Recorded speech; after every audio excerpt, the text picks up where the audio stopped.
My name is Kira. I'm 39. And if you saw me in line at the pharmacy or walking through the school parking lot, with a backpack slung over one shoulder and a latte in the other hand, you'd probably think I was just another put-together suburban mum. And maybe in many ways I am. I've got 2 kids, a husband who loves me in that solid, quiet way that doesn't need performance, and a job in community housing advocacy that I care about more than I let on. But this isn't a story about my job, or my marriage, or even my kids, at least not entirely. It's about something that happened last year that changed the way I trust people. Not in a grand, dramatic way, but in a slow, eroding kind of way. Like rain undercutting the foundation of a house you thought was sturdy. Let me start from the beginning. My younger son, Elias, was 8 at the time. Bright, sensitive, a little shy. The kind of kid who notices when his teacher gets a haircut and says thank you when you pass the salt. One afternoon, after school, he came home quieter than usual. I thought maybe it was just a rough day, but by dinner time he said his stomach hurt. He wasn't the dramatic type, so I paid attention. When it didn't pass by morning, I called our paediatrician's office. Now, our usual paediatrician, Dr. Lindholm, was on a sabbatical. We'd adored her.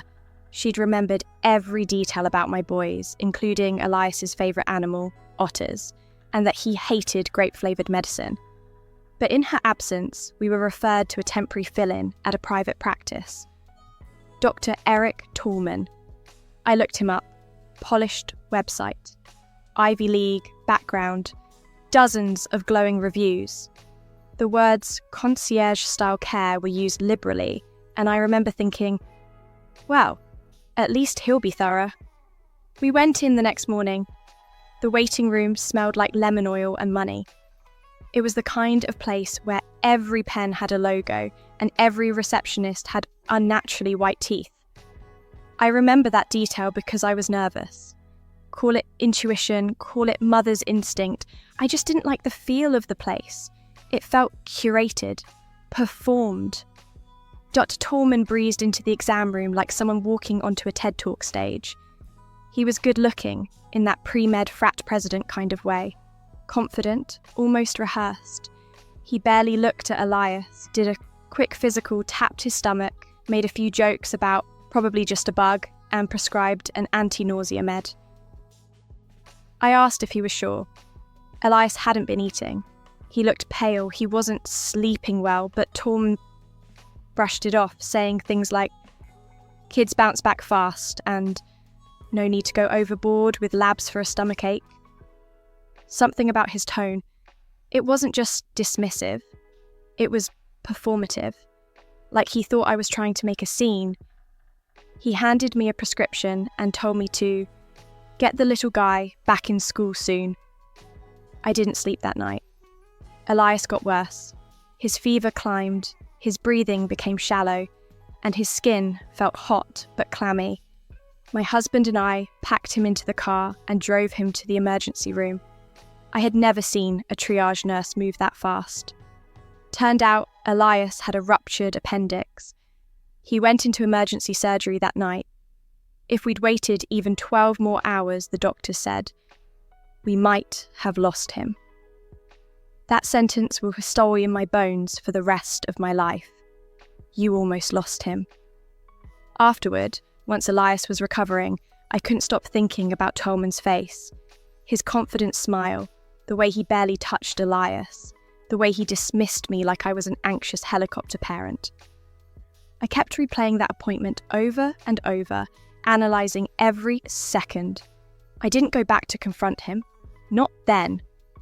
I had bigger things to worry about, monitoring Elias's antibiotics, helping him walk again, holding his hand when the pain kept him up at night.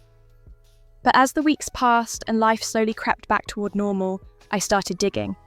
I wasn't angry, not at first, I was just unsettled. I looked up more reviews. They all seemed too polished, like they were written by the same hand. I found out he charged double the standard consultation rate. I found a local mums forum with a thread that had been deleted, but not before someone quoted part of it. Pushy, rushed, more interested in pitching his wellness line than listening to my concerns. And that was when something shifted, not just in me, but around me, because I wasn't the only one who had questions. And that's when the story really began. I didn't set out to make it a crusade. At first, I just wanted to know I wasn't crazy, that someone else had seen what I saw, felt what I felt, that chill in the room when you realise the person in the white coat isn't actually listening.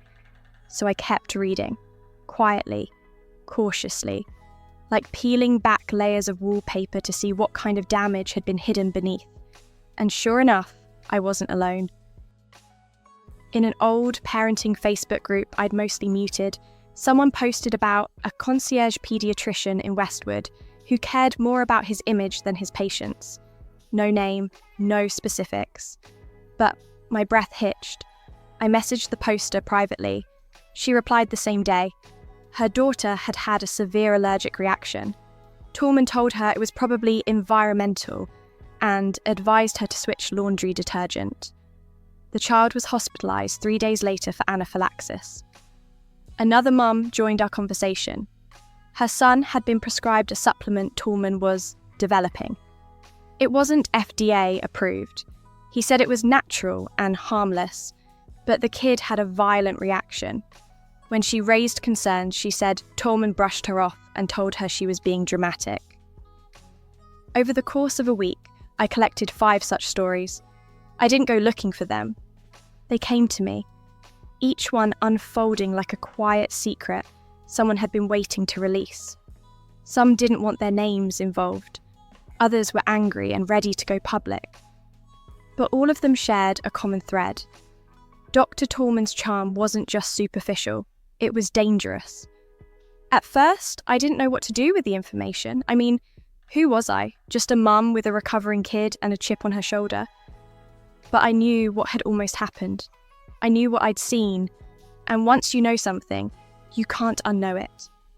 So I started a private forum, a space for parents to share experiences with local paediatricians. I didn't name names, I just opened the floor. Within a week, the group had over 200 members. By the end of the month, it had crossed 600, and the posts kept coming. Some were positive, some were neutral, but more than a few were about Tallman. A few people mentioned odd billing practices. Others said he discouraged second opinions. Several talked about the pressure to buy products from his private wellness line. And one woman, an ex-nurse, wrote that she had once worked a temp shift at his clinic and was asked to falsify a patient record. I sent her a direct message. We spoke for hours. She'd left the profession entirely after that experience, disillusioned and angry. She didn't want the spotlight, but she agreed to write a sworn statement. That was the turning point. I compiled everything, notes, testimonials, even screenshots of marketing emails from his office that seemed more like infomercials than health communication. Then I reached out to the medical board. They took it seriously, more seriously than I expected. An investigation was opened quietly. I wasn't allowed to know the details, but I didn't need to. I just kept gathering stories, sending them along when I had consent. It took months. It took energy I didn't always have. But I kept going, because Elias's scar was still healing, and every time I caught a glimpse of it while helping him change clothes, it reminded me what was at stake. And then, things started to crumble. It began with whispers. Someone posted that Tallman had taken a sabbatical. His office stopped answering calls directly. Everything went to voicemail. Then came the local article in a neighbourhood blog.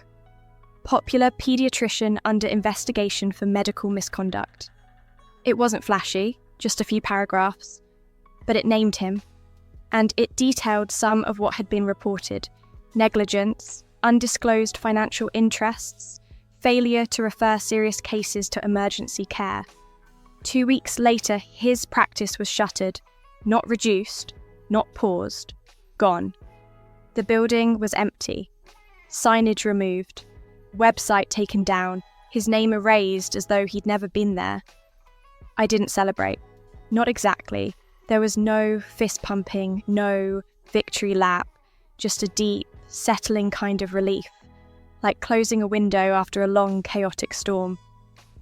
I picked up Elias from school that day, held his hand a little tighter. We got ice cream and didn't talk about any of it. He didn't need to. But I knew. I knew that the man who had looked at my son like he was a clipboard item, a 15-minute time slot, a checkbox, had finally been seen for who he really was. Not because I screamed the loudest, not because I wanted revenge, but because I refused to pretend I hadn't seen what I saw. Some people destroy themselves with arrogance. All I had to do was shine a light, and that, I've come to believe, is a kind of justice all its own.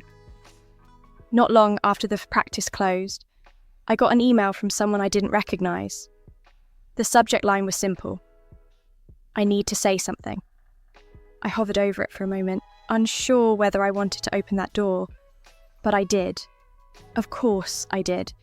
It was from a woman named Talia. She had worked as Tallman's assistant for over a year. Her message was short, almost nervous in tone. She'd seen the online discussions, she'd read between the lines, and now that she was no longer under contract or bound by the fear that had kept her quiet, she wanted to share what she knew. She offered to meet me in person, in a public place. I chose a quiet corner of a library cafe. She was younger than I expected, mid-20s maybe, with clipped, polite speech and a constant scanning of the room like she wasn't sure who might be listening. We sat across from each other, both of us fiddling with our mugs for a while before she spoke. I used to think he was brilliant, she said finally. Dr. Tallman, he had this way of making you feel like he was the smartest person in every room, and he expected you to agree with that. Always, she paused. He also didn't like being questioned.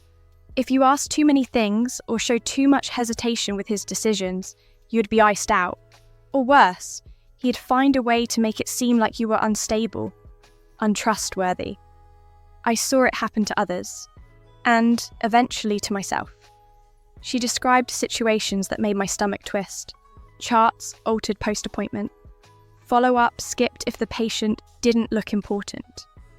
Parents discouraged from going to the ER because, in his words, panic is bad for branding. And then she leaned in, voice lower. He once told me, medicine is more about confidence than accuracy. Can you believe that? That's what he believed. That as long as people trusted his tone, they wouldn't care what he actually said. I didn't say anything for a long time. I just looked at her, trying to find the words. But what do you say to that? Thank you for confirming that my instincts weren't paranoia. Thank you for seeing what others missed.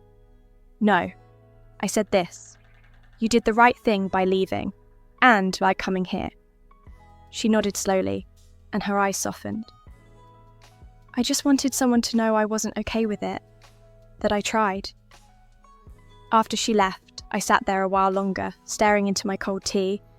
I wasn't angry, I wasn't shaken, I just felt resolved. It had all come full circle. The polished man with the perfect credentials, the glossy office, the fake compassion. It had all unravelled, not because someone powerful took him down, but because dozens of small voices finally added up to something too loud to ignore. And in the end, it wasn't a headline that destroyed him. It was his own pattern, his own shortcuts, his own belief that if he smiled just right, no one would look too closely. I went home that night and sat on the edge of Elias's bed, watching him sleep. His breathing was soft and even. The scar from his surgery had faded, but my memory of those days hadn't. And that's what people like Tallman never understand. They think parents will forget, that we'll move on, that we'll absorb the trauma and still call it a lucky break. But we don't forget. We remember. We talk. We connect the dots. And sometimes we fight back.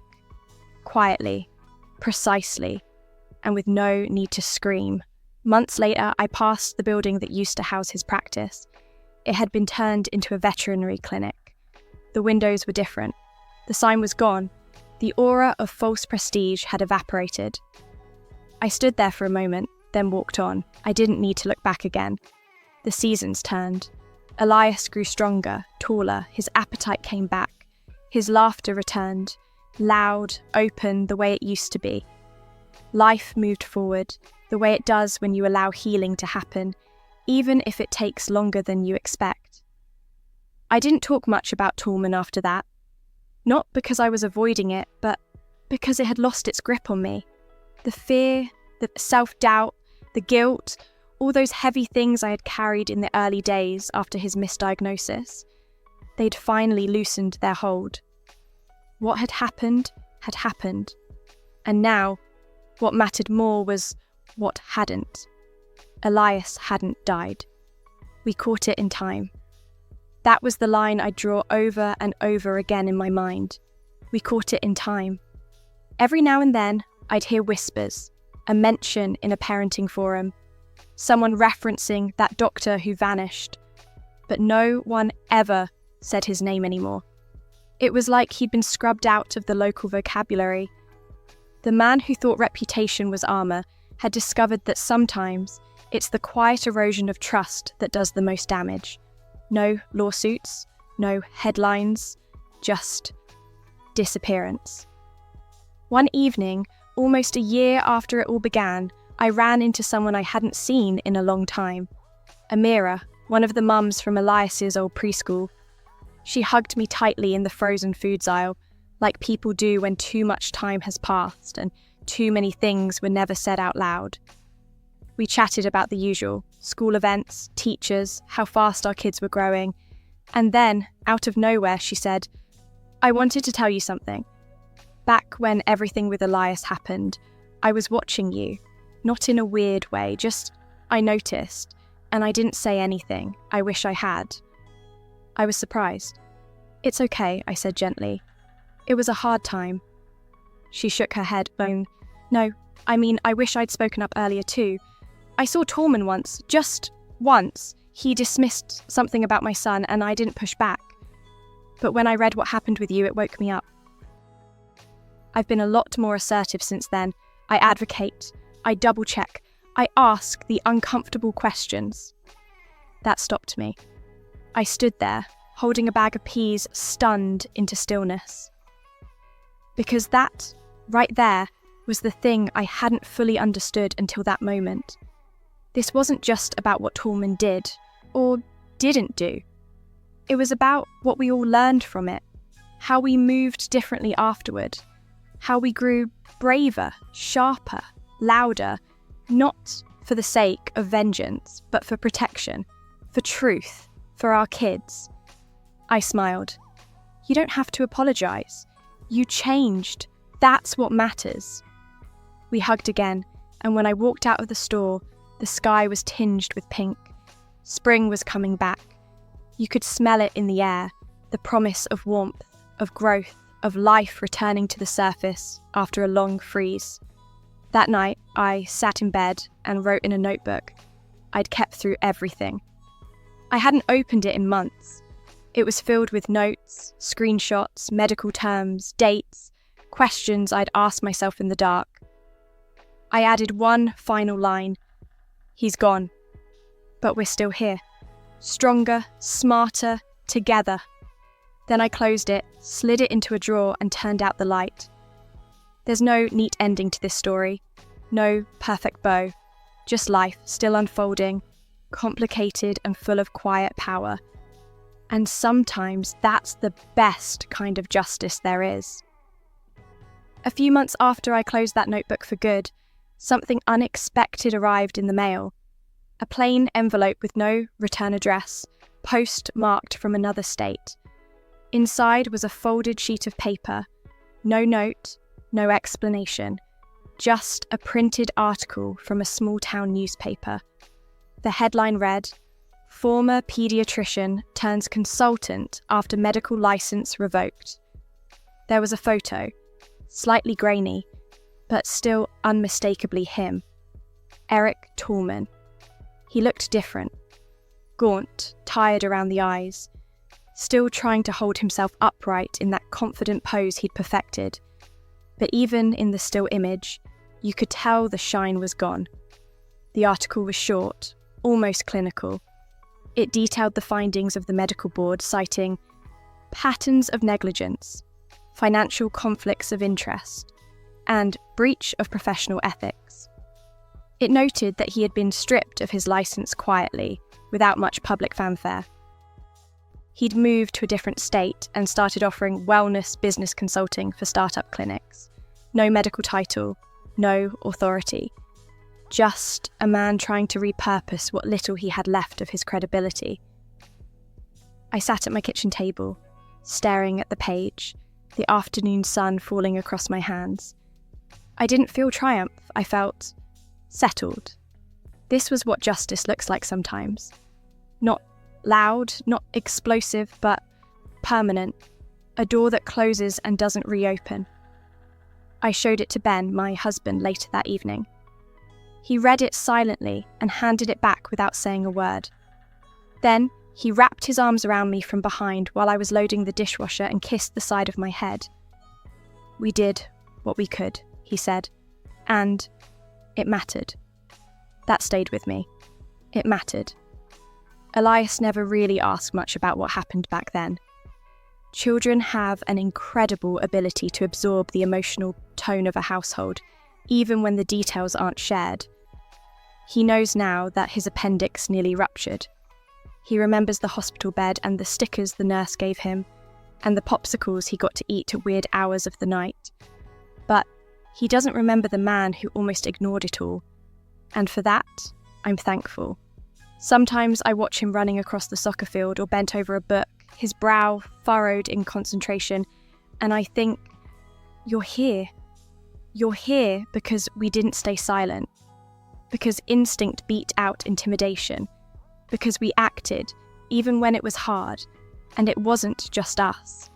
The parents who came forward, the mothers who whispered in quiet corners of the internet, the nurse who found the strength to speak, the quiet army of voices that added up until the wall cracked and crumbled.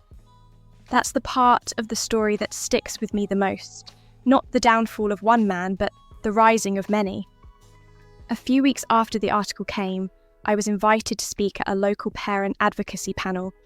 I almost turned it down. I don't consider myself a speaker. I've never liked microphones or the sound of my own voice amplified. But Ben encouraged me. "You don't have to be polished," he said. "You just have to be honest." So I stood in a community centre auditorium in front of 50 or so parents, and I told our story.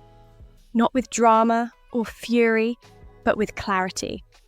I talked about how easy it is to doubt yourself in the face of authority, how tempting it is to convince yourself you're overreacting, and how essential it is to push past that fear when something feels wrong.